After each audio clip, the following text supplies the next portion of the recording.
ગણિત શાસ્ત્રની અંદર પ્રકરણ નંબર 2 એમાં ગણ અને વિધેય, એમાં આજે આપણે જે વિધેય જે ટૉપિક છે એનો આપણે વિચાર કરતા. આગળ આપણે સંબંધ અને એ બધી વાતો એ આગળના ભાગમાં આપણે લીધું.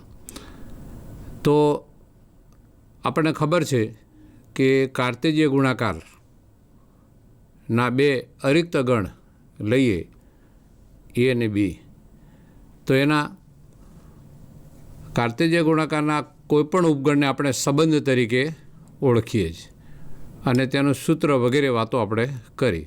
હવે એની થોડીક આગળ આપણે જઈએ. એ જે સંબંધ છે એની અંદર બે ગણ એ અને બી એ ખાલી ગણ ન હોય તેવા બે ગણ લઈએ તો એક સંબંધ એફ દ્વારા ગણ એના પ્રત્યેક ઘટકને સંગત ગણ બીમાં અનન્ય પ્રતિબિંબ મળે, એકને માત્ર એક જ. તો આ પ્રકારના સંબંધને એથી બી પરનું વિધેય કહેવાય. તેને આવી રીતે આપણે લખશું, એફ ફ્રોમ એથી બી. આ એનો પ્રદેશ, આ એને સહપ્રદેશ. આ એક વિધેયનું સ્વરૂપ આપણે લીધું. અહીં એક વાત, સંબંધ પરથી આપણે વિધેય મેળવવાનું, એટલે દરેક વિધેય એ સંબંધ છે, પણ દરેક સંબંધ એ વિધેય છે કે નહીં એ આપણે આ વ્યાખ્યા ઉપરથી આગળ ઉદાહરણ લઈને આપણે ચેક કરશું. તેમાં આ એ અને બી બે ગણ આપેલા છે, તો એ અને બીના કાર્તેજીય ગુણાકારનો એક ઘટક a b belongs to f લઈએ સંબંધમાંથી, તો f of a equal to b થાય. તો બીને આ વિધેય એફની અંદર એફ દ્વારા મળતું એનું પ્રતિબિંબ અને ઉલટું આપણે એને એ બીનું પૂર્વ પ્રતિબિંબ કહે છે. એને જરા આપણે ઉદાહરણ દ્વારા સમજીએ. એફ ફ્રોમ એથી બી આ એક વિધેય આવું લઈએ, તો આમાં એક ઘટક એ છે, આ એફ એ અને બી. તો એફ ઓફ બી એટલે અહીંયા આગળ બીનો ઘટક મળ્યો, આ પ્રદેશ, આ સહપ્રદેશ. તો આ જે આપણે બી મળ્યો એફ ઓફ બી, એને આપણે આ વિધેય એફનું પ્રતિબિંબ, આ ઘટક એનું પ્રતિબિંબ મળશે. અને એનાથી ઉલટું આ એફ ઓફ બી છે, તો સામે ગણ એના પ્રદેશમાંથી એક ઘટક આપણને જે મળે એને પૂર્વ પ્રતિબિંબ તરીકે ઓળખીશું. એટલે આના ઉપરથી દાખલા જ્યારે પૂછીએ ત્યારે એ આપણે પ્રતિબિંબ અને પૂર્વ પ્રતિબિંબ એ આપણે શોધશું, ત્યારે એફ ઓફ બી આપણને આપેલું હશે. આગળ એફ ફ્રોમ એથી બી એક વિધેય છે, એના પ્રદેશમાં 1, 2 અને 3 ત્રણ ઘટકો, સહપ્રદેશમાં 2, 3, 4 અને 5. તો આ પ્રદેશ અને આ સહપ્રદેશ, અને તેનો સંબંધ આવી રીતે પ્રસ્થાપિત કરેલો છે. 1 સાથે 2 સંગત, 2 ને 3 સંગત, 3 ને 4 સંગત. તો એને આ સંબંધ એફ વડે આપણે દર્શાવીએ તો 1, 2, 2, 3 અને 3, 4. આ તો 1, 2 અને 3 કાર્તેજીય ગુણાકારના આ ત્રણ ઘટકો મળ્યા. તો આ જે આપણને સંબંધ મળ્યો એ સંબંધ એ વિધેય છે, કારણ કે તેની વ્યાખ્યા પ્રમાણે ગણ એના પ્રત્યેક ઘટક 1, 2 ને 3 ત્રણે ત્રણ સંકળાયેલા છે. એક ગણ બીના અનન્ય ઘટક 2, 3 અને 4 એના પ્રતિબિંબ મળે છે. એટલે વ્યાખ્યા પ્રમાણે આ પ્રસ્તાવિત થાય. ટૂંકમાં આ જે સંબંધ છે એનો પ્રથમ ઘટક એકને માત્ર એક વખત મળવો જોઈએ. એ જો રિપીટ થાય, બે વખત લખાય તો તે સંબંધ વિધેય નથી એવું કહી શકાય.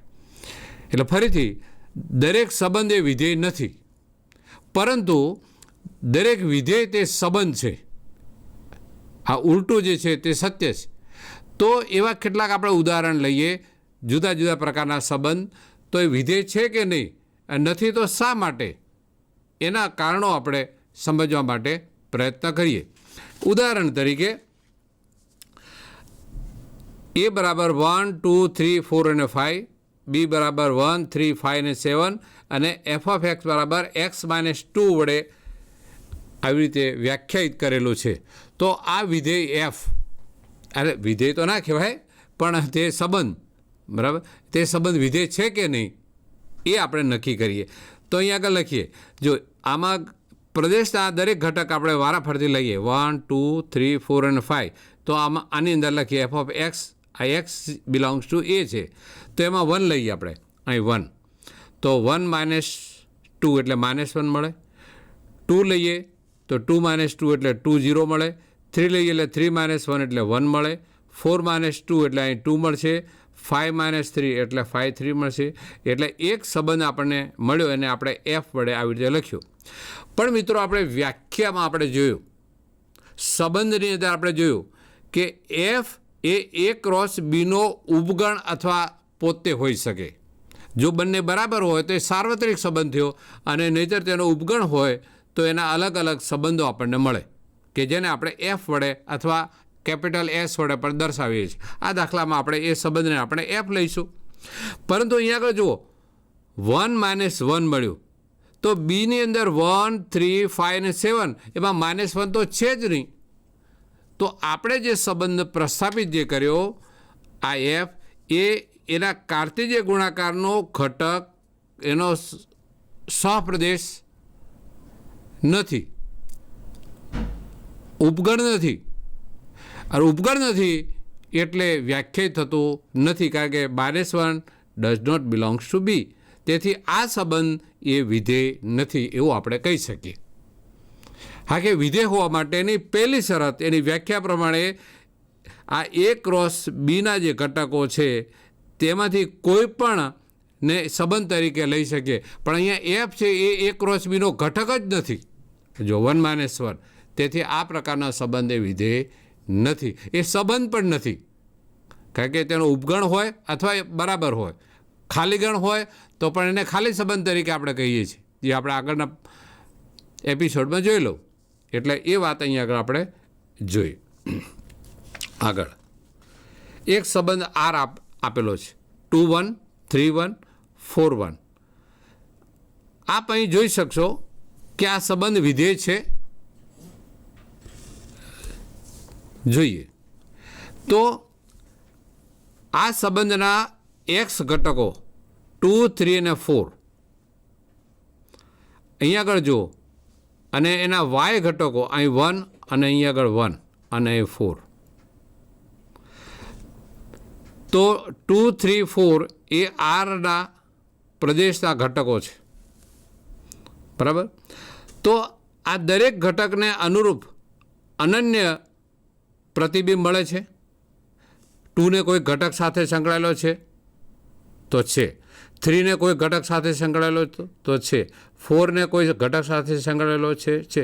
તો મિત્રો તમને એક કદાચ અહીં પ્રશ્ન થાય કે 2ને 1 સાથે સંકળાયેલો છે, 3ને પણ 1 સાથે સંકળાયેલો છે, તો પ્રદેશના બે ઘટકો એના સહપ્રદેશના એક ઘટક સાથે સંકળાયેલો છે. તો વ્યાખ્યા ફરીથી આપણે આને જોઈએ, વિધેયની વ્યાખ્યા, કે આ સંબંધના પ્રદેશનો પ્રત્યેક ઘટક સહપ્રદેશના અનન્ય ઘટક સાથે સંકળાયેલો હોવો જોઈએ, અને તે છે. તેથી આ સંબંધ જે છે એ વિધેય તરીકે આપણે લઈશું. આપણે આગળના ધોરણોમાં આપણે અભ્યાસ કર્યો તો સંગતતાનો જ્યારે આપણે વિચાર કરીએ તો આ સંગતતા કેવી છે? આના બે ઘટકો એક, તો આ અનેક એક સંગતતા 3 પ્રકારની: એક સંગતતા, અનેક એક સંગતતા અને એક અનેક સંગતતા. એમાં 3માંથી 2 સંગતતા, એક અને અનેક એક, એ સંબંધ અને વિધેય પ્રસ્થાપિત કરે છે. પરંતુ એક અનેક સંગતતા એ વિધેયની વ્યાખ્યામાં બંધ બેસતું નથી, એ અનન્ય ઘટક મળતો નથી, બરાબર. એટલે આવી રીતનું અહીંયા આગળ 2 ઘટક હોવા છતાં પણ એ વિધેય બનશે.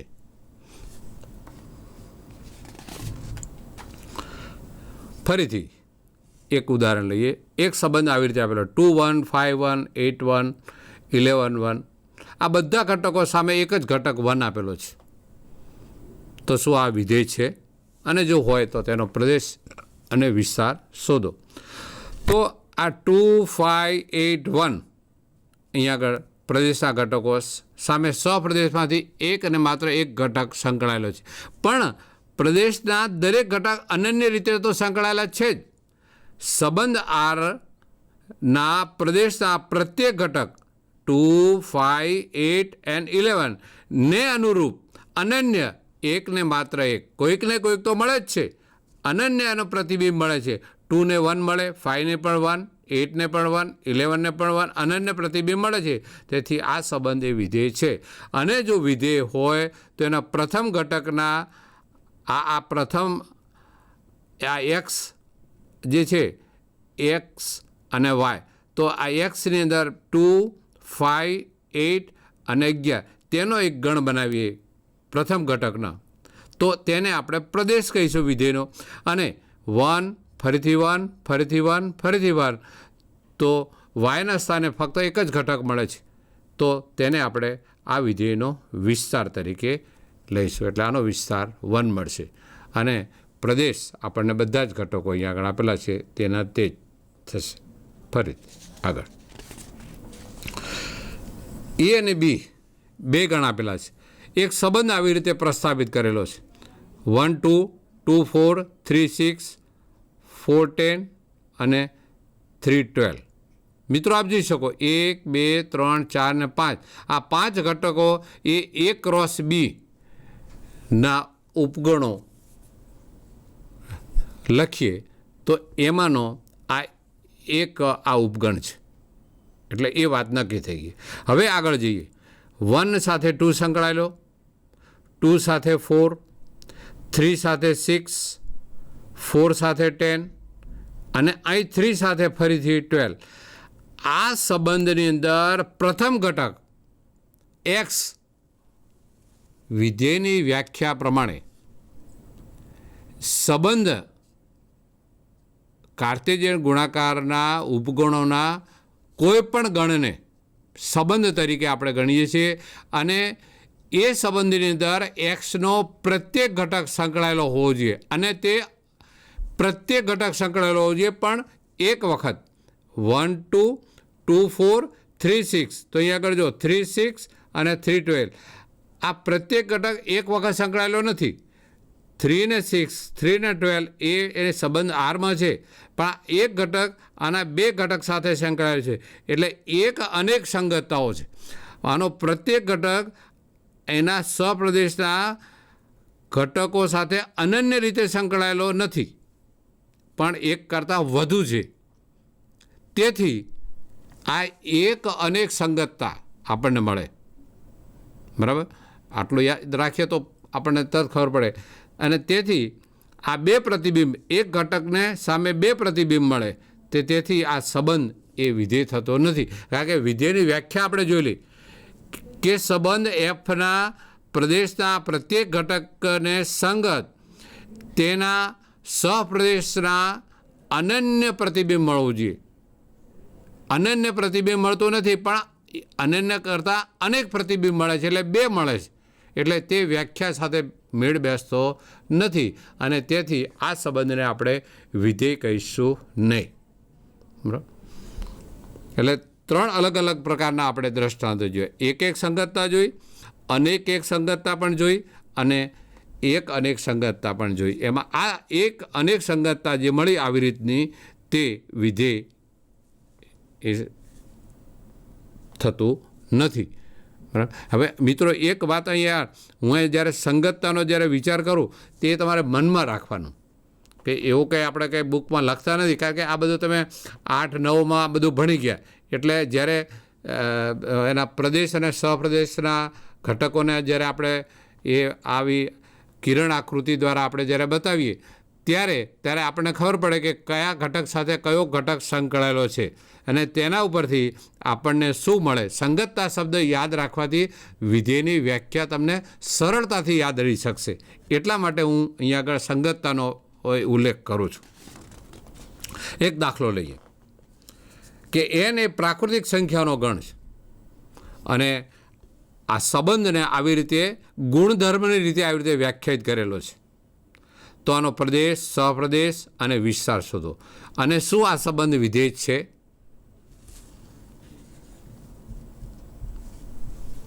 સંબંધ એ વિધેય છે, અને જો હોય તો તેનું કારણ આપો. આવો એક પ્રશ્ન પૂછી શકાય.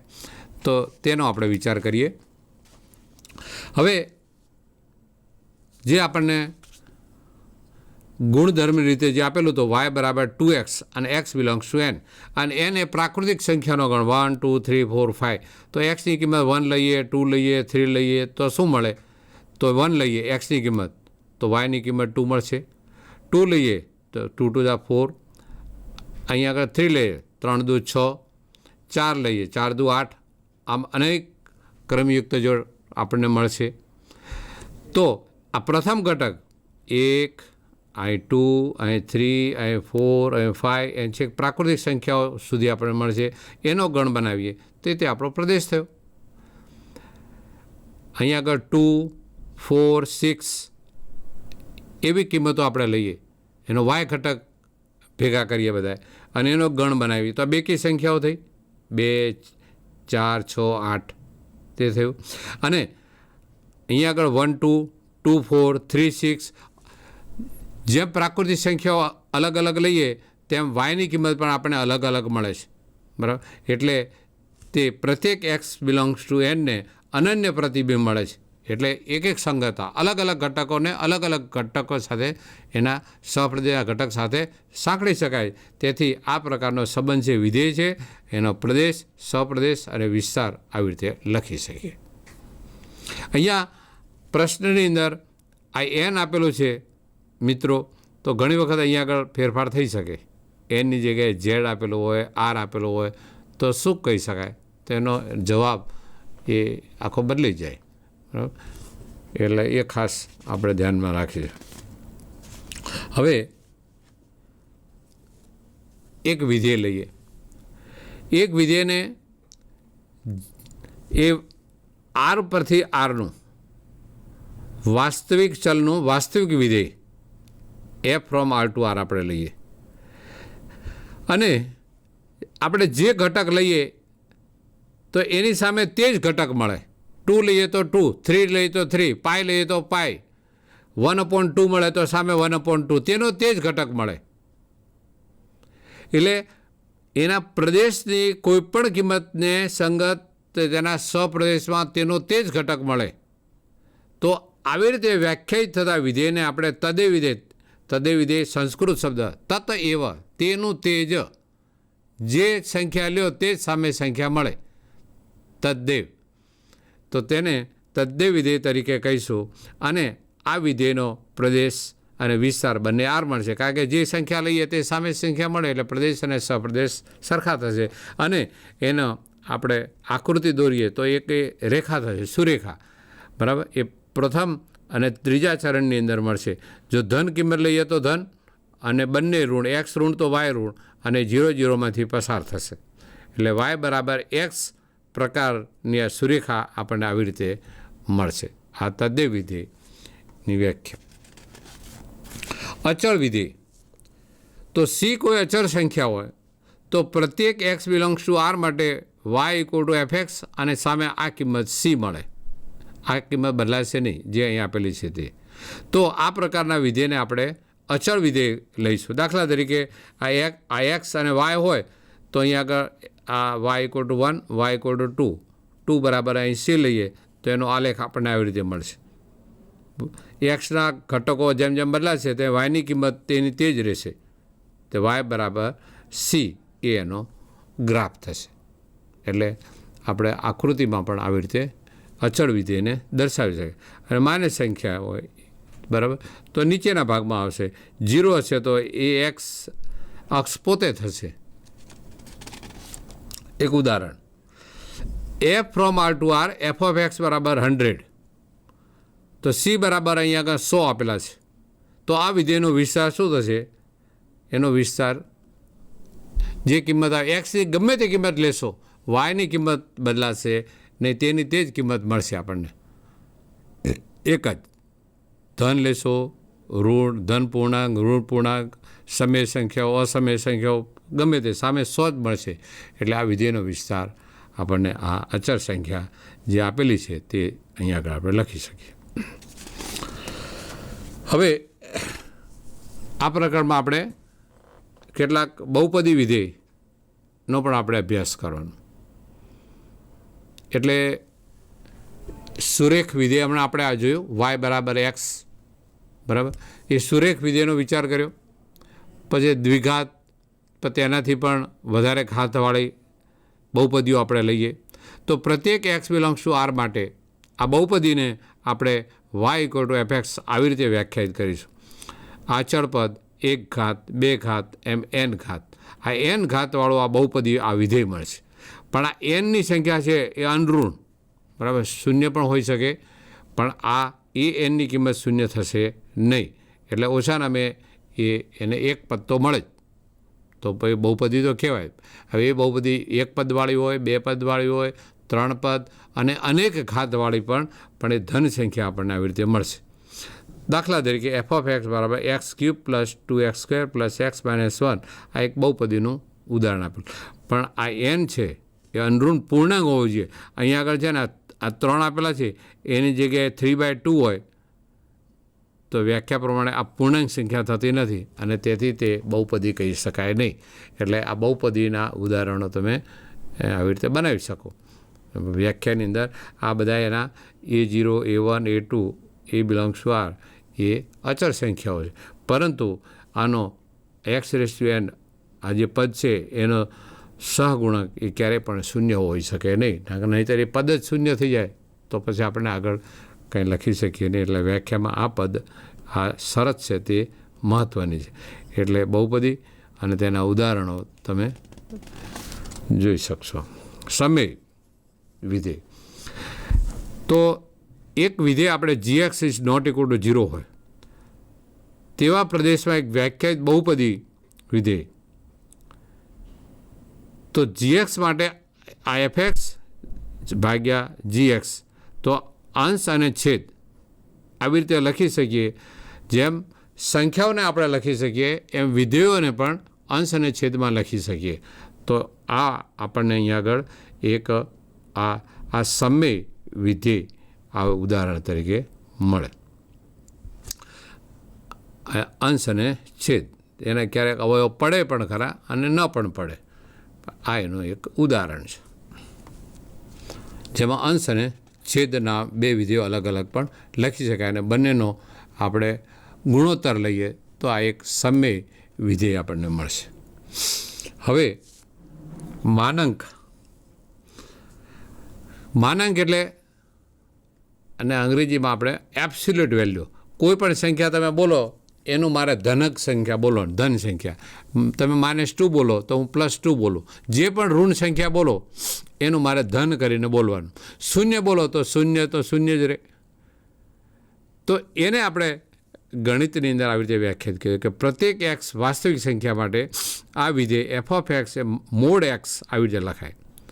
અને આવી રીતે વ્યાખ્યાયિત થતું હોય તો એને આપણે માનાંક વિધેય કહેવાય. તો કોઈ પણ શૂન્ય કિંમત હોય તો અહીં શૂન્ય મળે અને ધન કિંમત હોય તો 1, 2, 3, 4 વાસ્તવિક કિંમતો ગમે તે મળે.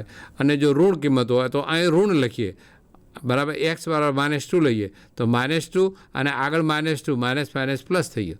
મિત્રો તમને એમ થાય કે આ વ્યાખ્યા લખી તો અહીં એક્સ લખ્યો અને અહીં -x, તો તમે એમ કહો કે x<0 માટે આ તો માઇનસ સંખ્યા તો છે જ. પરંતુ x 0માં આ -x એ x પોતે માઇનસ છે અને માઇનસ એ પ્લસ થશે. આ જે વિધેય છે આ માનાંક વિધેય તેને આપણે આમ પણ લખી શકીએ, બરાબર.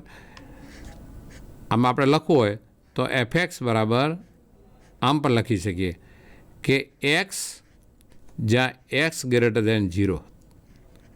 ઘણી વખત આવી રીતે પણ લખેલું હોય છે. અહીં 0 લઈએ તો x = 0 અને -x લઈએ તો x<0. આ બંને વ્યાખ્યાનું સ્વરૂપ એક જ છે. આ બે પદ ભેગા કર્યા એટલે આ પદ થયું છે ને. પણ બંને રીતે અહીંયા આગળ -2 લખો એટલે -2 પ્લસ થશે એનો આલેખ તમે જુઓ, 0, 1, 2, 3 પ્રાકૃતિક સંખ્યા લઈએ તો સામે આપણે એ મળે. જો માઇનસ સંખ્યા લઈએ તો એની પાસે ધન મળે સંખ્યા. એટલે એક પાંખીઓ આમ જશે અને બીજું પાંખીઓ આમ જશે.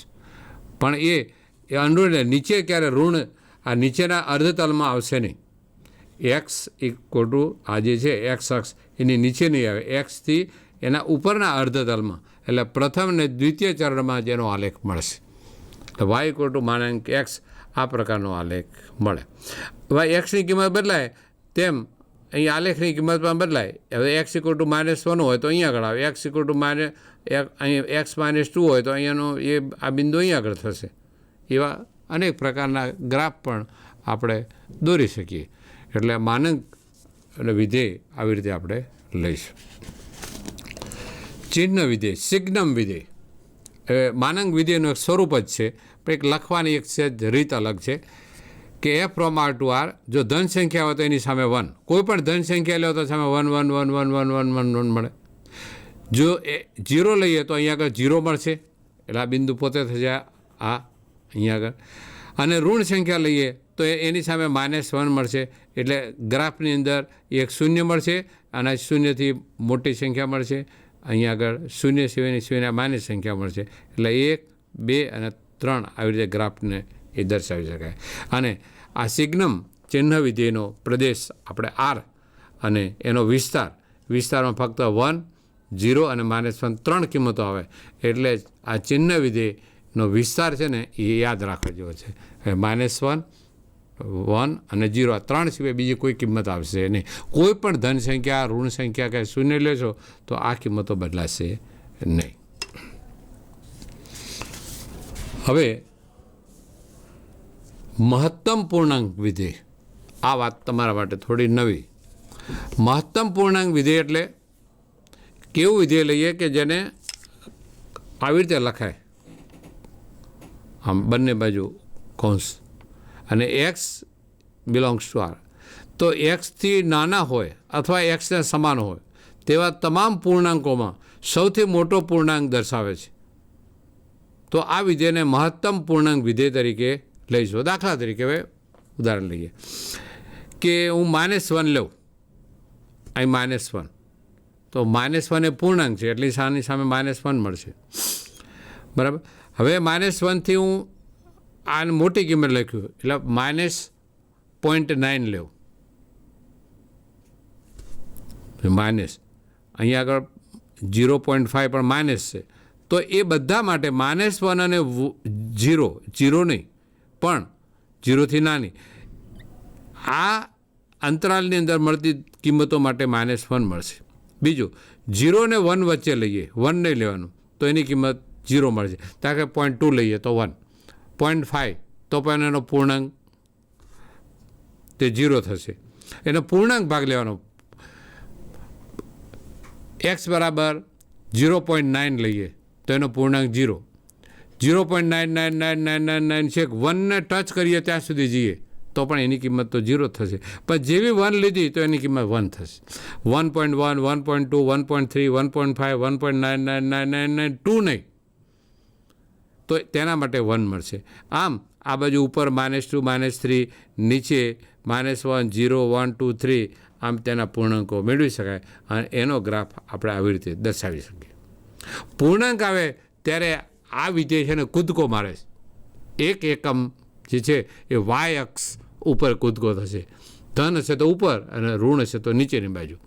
એટલે સ્ટેરકેસ આપણે ઘરની અંદર પગથિયા હોય ને તે પગથિયા જેવો વિધેય. જ્યાં પૂર્ણાંક આવ્યો ત્યાં કૂદકો માર્યો. 1.2, 1.3, 1.5, 1.99999 ત્યાં સુધી 1. પણ જેવો 2 લીધો એટલે એક એકમ વાય અક્ષ પર ઉપર જશે એટલે 2 સાથે 2 મળશે. ફરીથી 2.1, 2.2, 2.3, 2.3 સાથે બધા 2 મળશે. તેવી રીતે આ મહત્તમ પૂર્ણાંક વિધેય આપણે લઈ શકીએ. એક ઉદાહરણ લઈએ. એક સરળ ઉદાહરણ કે f nથી r પરનું એક વિધેય આવી રીતે વ્યાખ્યાયિત છે. તો આ વિધેયનો વિસ્તાર લખો. મિત્રો એક્સ આનો પ્રદેશ n છે. n અહીંયા આગળ n લખેલું છે. n એટલે પ્રાકૃતિક સંખ્યાનો ગણ 1, 2, 3, 4, 5.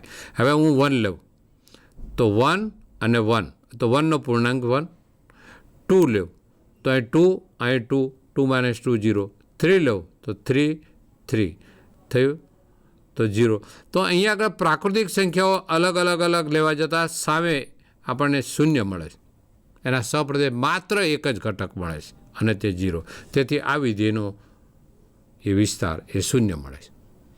બરાબર. પણ આ એન જો બદલાય તો એનો વિસ્તારની કિંમતો બદલાઈ જાય. આ ધ્યાનમાં રાખવાનું. એનો પ્રદેશ શું લીધો છે, અહીંયા આગળ કોઈ ઝેડ લે તો પણ એનો વિસ્તાર અલગ થાય. બરાબર. એવો દાખલો એ આપણે લઈને એ કરી શકીએ, પણ પ્રદેશની કિંમત એન એ બહુ મહત્ત્વની છે. એટલે આપણે એનની કિંમત 1 2 3 4 5 6 એન સુધી કિંમતો લીધી. ઝેડ હોય તો ઝેડની કિંમતો લઈએ, ક્યુ લઈએ તો ક્યુ, આર હોય તો આર, એ કિંમતો લઈ અને આવા વિધેયનો વિસ્તાર આપણે મેળવી શકીએ. હવે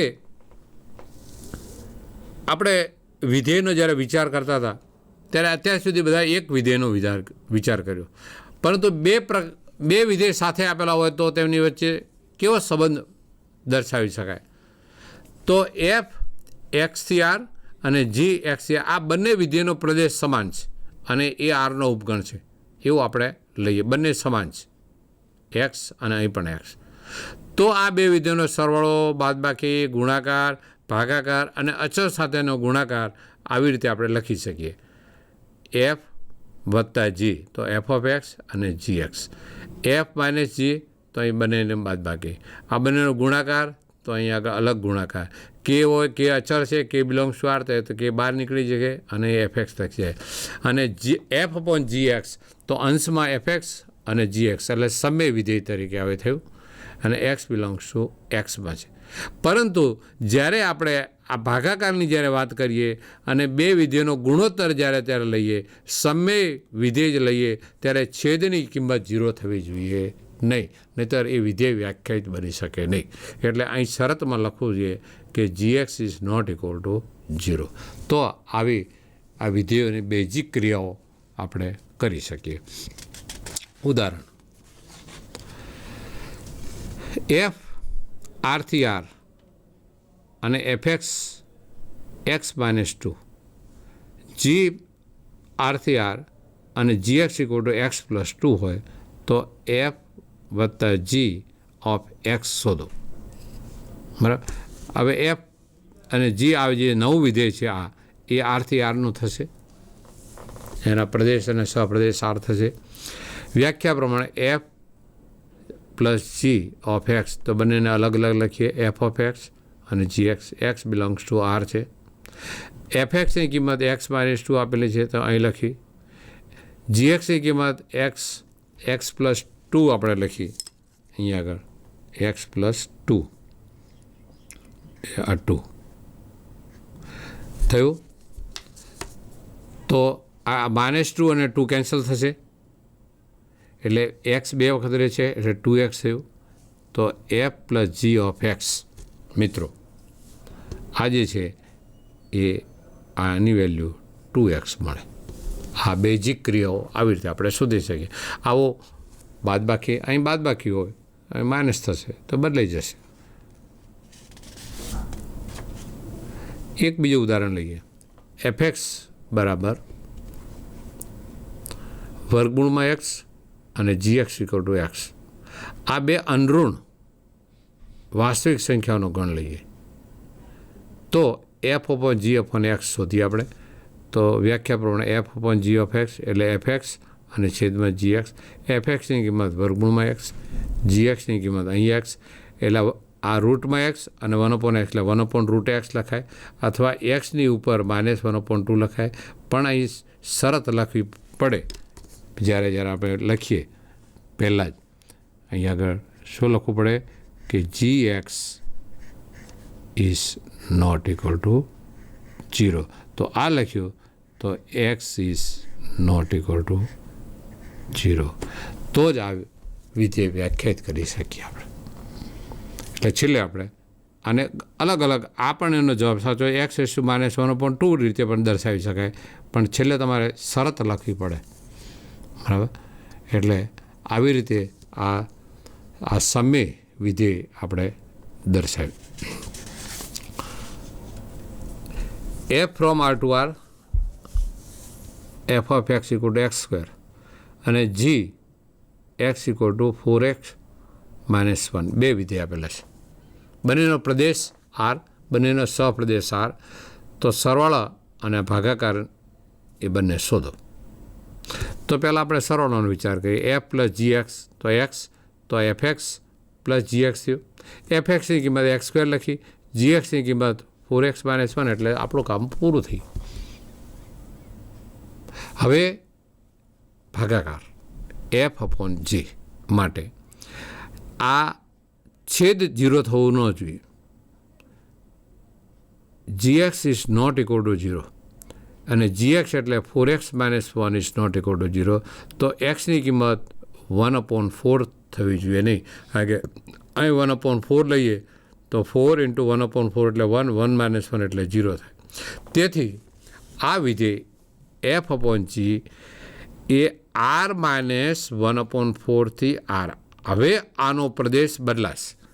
આ એફનો પ્રદેશ આર, જીનો પ્રદેશ આર, પરંતુ એફ અપોન જીનો પ્રદેશ આપણને આર -1/4 થી આર અને F upon G X equal to F X અને જી એક્સ આ એક્સ સ્ક્વેર અને 4x - 1 આ લખે.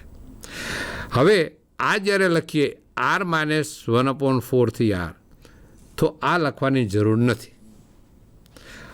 બરાબર, ખાલી આટલું લખીએ અહીંયા આગળ મિત્રો, આટલો કાઢી નાખો, આ મૂકી દો અને ખાલી F upon G F X તો એફ એક્સ છેદમાં જી એક્સ તો એક્સ સ્ક્વેર 4x - 1 તો એ લખવું પડે કે X is not equal to 1/4. પણ આખું વિધેયને આપણે એફ અપોન જીથી લખ્યું ત્યારે આવું આપણે બતાવવું પડે. એટલે આ બેઝિક વિધેયમાં જે ભાગાકારનો નિયમ છે ત્યારે એનો પ્રદેશ છે ને એ આપણે ખાસ વ્યાખ્યાયિત કરતા આવડવું જોઈએ. એની કિંમત ક્યારેય પણ 1/4 લઈ ન શકાય. એટલે અહીંથી જીએક્સની કિંમત 0 થાય તે બાદ કરવી જોઈએ.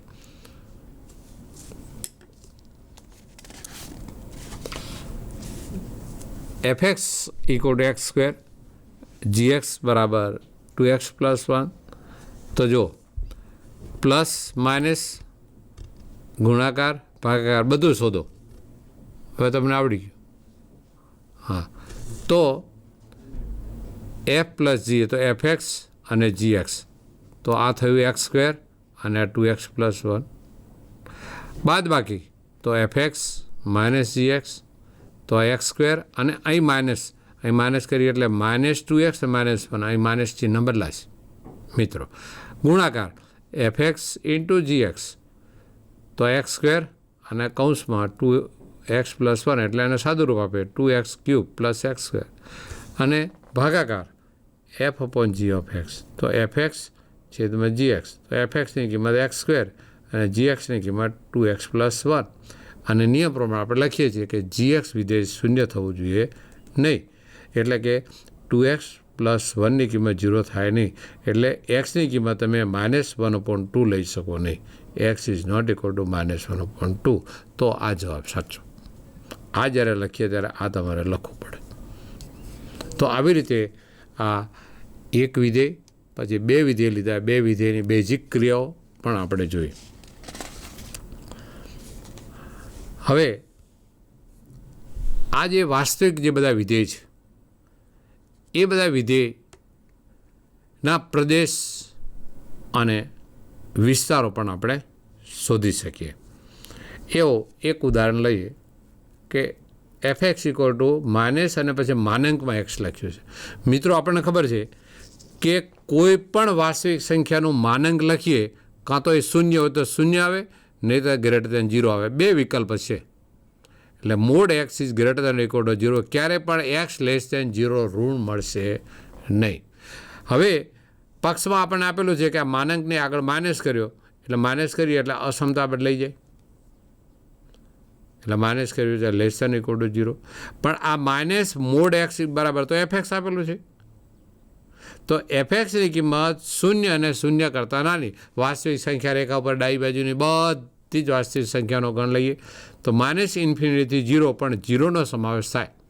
એટલે આ વિવૃત સમવૃત અંતરાલ મળ્યો. તેથી વિધેય એફનો વિસ્તાર -ઇન્ફિનિટીથી 0. બરાબર. એટલે આને બીજી રીતે લખવું હોય તો ખબર આર માઇનસ અને 0 પણ લખી શકાય ને.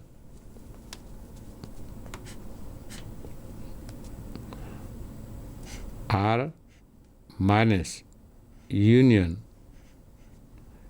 0 પણ સમાવેશ થાય. અને એનો પ્રદેશમાં તો અહીં તમે જુઓ, આ એક્સની કિંમત કોઈ પણ કિંમત લો, ધન લો, ઋણ લો, ગમે તે સમય લો, અસમય સંખ્યા લો, જે કંઈ લેવી હોય તે લઈ શકાય. તે સામે આપણને એ કિંમત મળશે.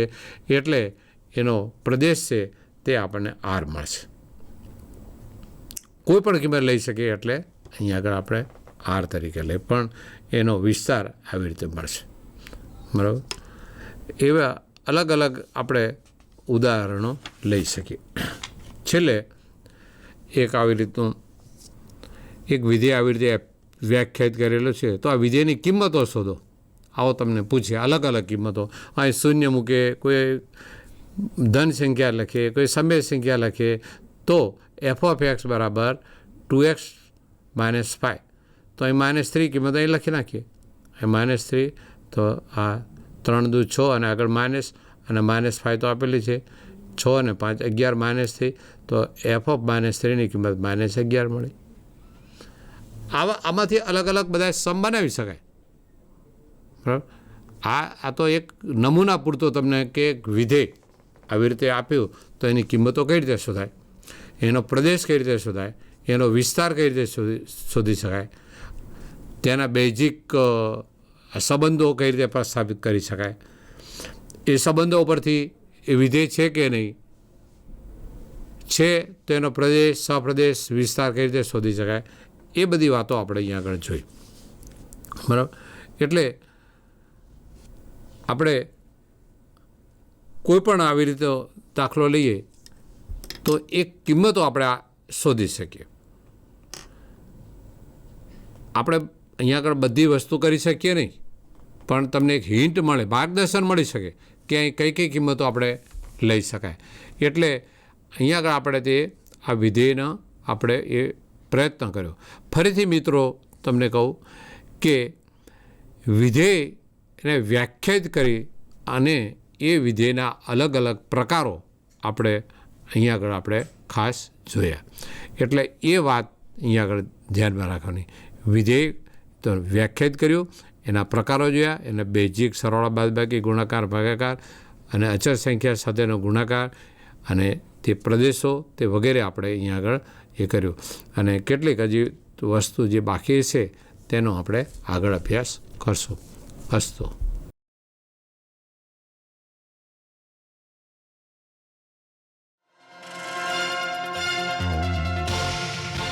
ઝાઝું ટેન્શન ઊભું કર્યા વગર, ઝાઝી ઊંઘ બગાડ્યા વગર, ઝાઝા ડિસ્ટ્રેક્શન વગર જો તાકાત હોય તો આજથી પરીક્ષા પૂરી ના થાય ત્યાં સુધી ફોન માત્ર બંધ કરી દો.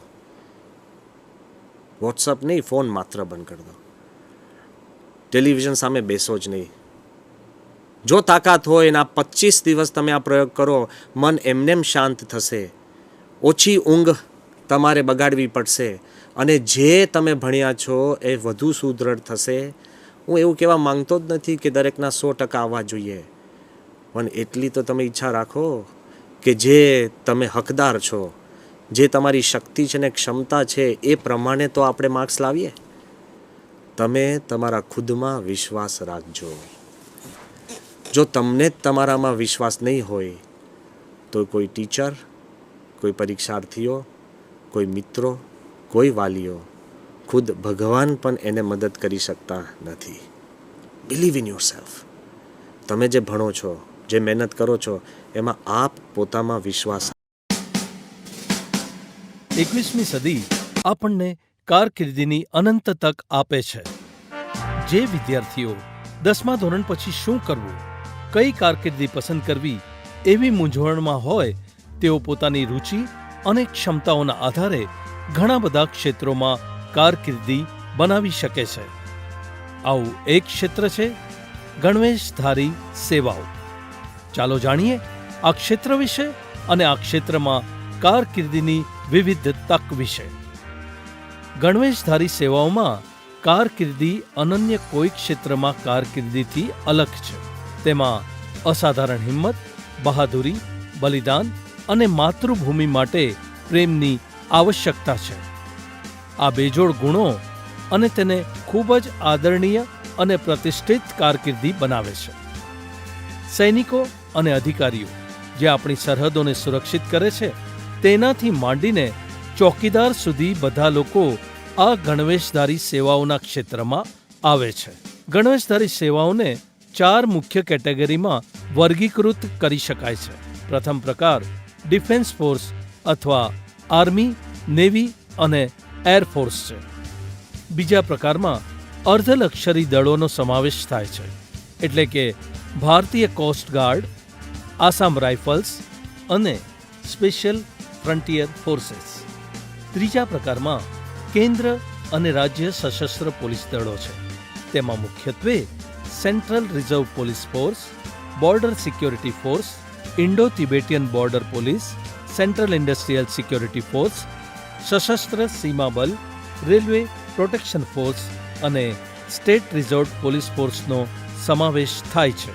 અને ચોથા પ્રકારમાં સિવિલ ડિફેન્સ ઓર્ગેનાઇઝેશન, હોમગાર્ડ અને ફાયર બ્રિગેડ સેવાઓનો સમાવેશ થાય છે. વય અને શિક્ષણની વિવિધ લાયકાતોના આધારે આમાંની કોઈ પણ સેવામાં જોડાવવું શક્ય છે. આ ક્ષેત્રે માનસિક અને શારીરિક રૂપે ફિટ હોવું જરૂરી છે. 12મું ધોરણ પૂર્ણ કર્યા પછી 17 થી 21 વર્ષની વયની વચ્ચે કોઈ પણ વ્યક્તિ ફિટનેસ ટેસ્ટ, મેડિકલ ટેસ્ટ અને લેખિત પરીક્ષા માટે લાયક છે, જે ગણવેશધારી સેવાઓમાં પ્રવેશવા માટે ફરજિયાત છે. શારીરિક સૌષ્ઠવ, કઠિન પરિશ્રમ, પ્રકૃતિ અતિ મહત્વના છે.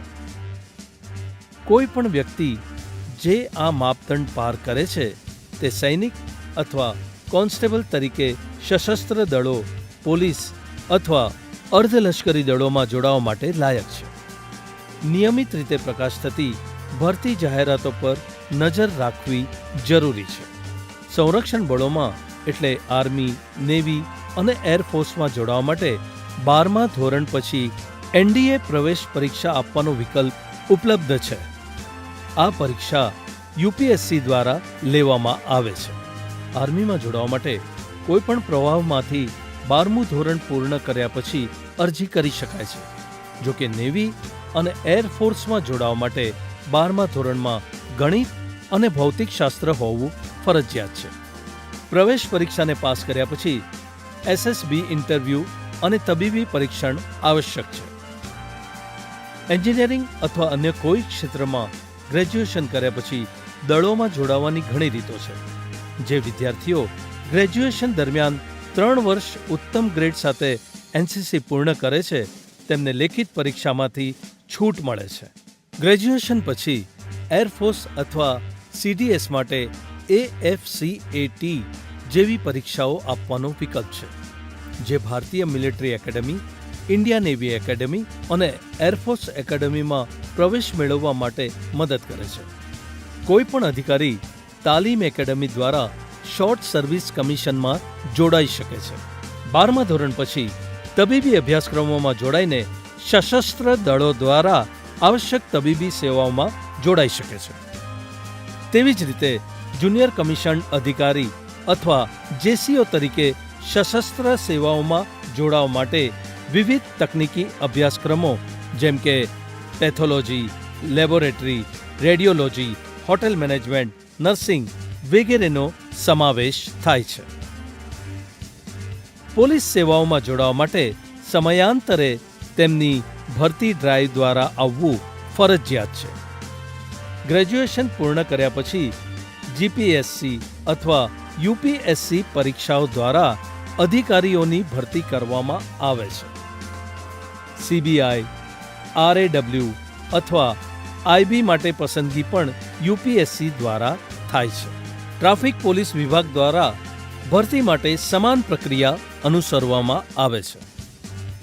પોલીસ દળોમાં જોડાયા પછી બહુવિધ આંતરવિભાગીય કારકિર્દીની તક છે, જેને ઝડપી શકીએ છીએ. કારકિર્દીનો અન્ય રસ્તો છે સીધા ગણવેશધારી સેવાઓમાંથી સંબંધિત નથી. તે ખાનગી સિક્યોરિટી એજન્સીઓ જે સ્થાનિક રીતે કાર્ય કરે છે. ગણવેશધારી સેવાઓમાં કારકિર્દી બનાવવા માટે શારીરિક સૌષ્ઠવ મહત્વનું છે, કારણ કે તે ખૂબ જ માંગ ધરાવતું ક્ષેત્ર છે. તેમજ માનસિક રીતે ખડતલ હોવાનું પણ મહત્વનું છે. વર્તમાન સમાચાર અને ગતિવિધિઓમાં પણ રુચિ ધરાવવું મહત્વનું છે. આ ક્ષેત્રોમાં ઉપલબ્ધ રુચિ, ક્ષમતાઓ અને અસંખ્ય તકના આધારે તમારા સપનાની કારકિર્દી પસંદ કરવાનું શક્ય છે.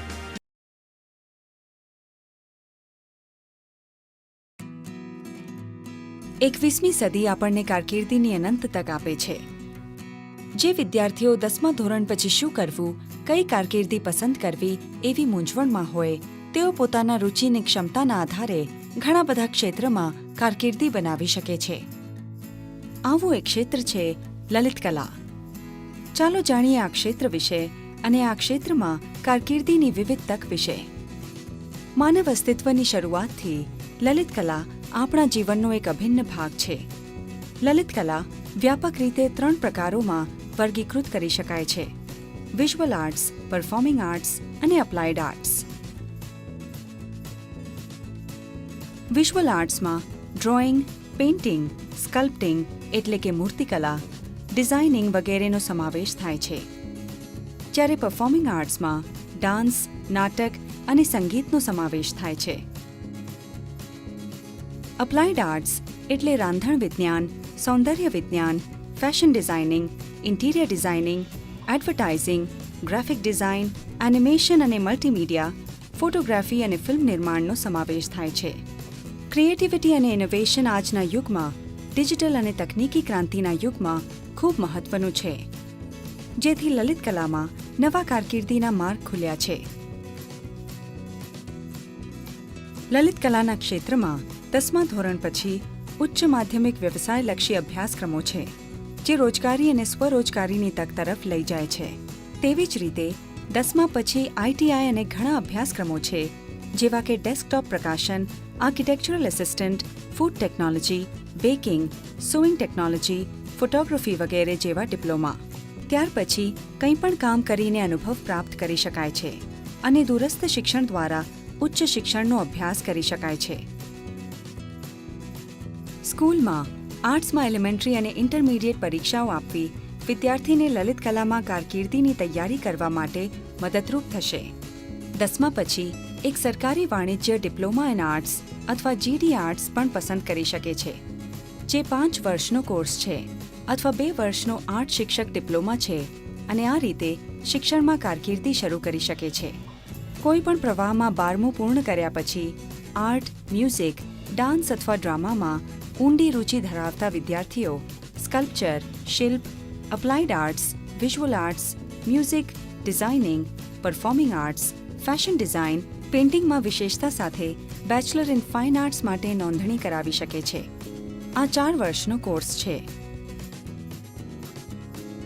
જે વિદ્યાર્થીઓને કળા માટે જુસ્સો છે, તેઓ 12મા ધોરણ પછી દરેક માટે પ્રવેશ પરીક્ષા પાસ કરીને national institute of design, national institute of fashion technology અને આઈઆઈટીમાં અંડર ગ્રેજ્યુએટ કોર્સમાં જોડાવાનો પણ વિચાર કરી શકે છે.